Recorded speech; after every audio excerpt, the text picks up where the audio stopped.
शासनाचं उदाहरण घ्या, लाखो कोटी रुपये खर्च करतात झाडं लावण्यासाठी, परंतु 10% सुद्धा झाडं जगत नाही अशी परिस्थिती निर्माण झालेली आहे शासनाची। अशा परिस्थितीत आमचे बंधू स्वतः झाडं लावून स्वतः त्याची निगा राखतात।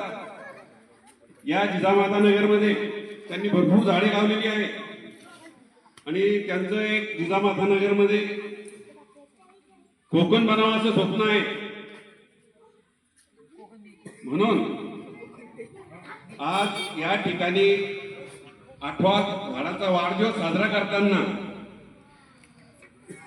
विद्यार्थ्यांसाठी मी एक योजना आणलेली आहे। 4थ्या वर्गात किती विद्यार्थी या ठिकाणी? 4थ्या वर्गातले विद्यार्थी हात वर करा। भरपूर आहे।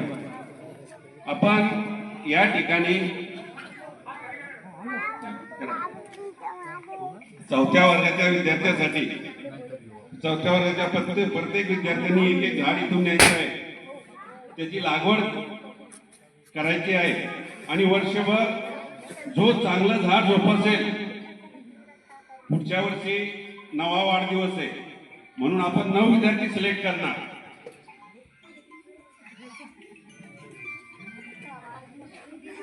या 9 विद्यार्थ्यांसाठी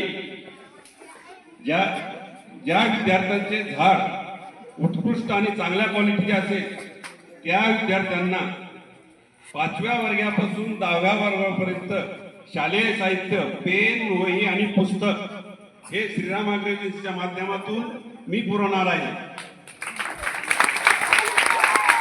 त्यामुळे जिजामाता नगरमधील प्रत्येक 4थ्या वर्गातील विद्यार्थ्यांना झाडं लावायची आहे आणि ज्यांनी झाड लावले त्यांनी इथं शाळेमध्ये नोंद करून द्यायची आहे आणि त्याची निगा चांगल्या पद्धतीने करायची आहे। ज्याचं झाड चांगला असेल असे 9 विद्यार्थी आपण त्याच्यात सिलेक्ट करणार आहे आणि 10व्या वर्गापर्यंत त्यांचा शालेय खर्च आपण झेपणार आहोत।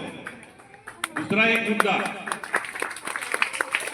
या जिजामाता नगरमध्ये एक कोकण बनवायचं आपल्याला।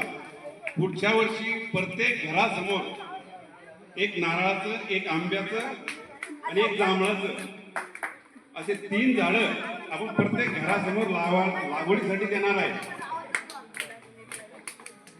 त्यानंतर रामेश्वर मंदिरापासून या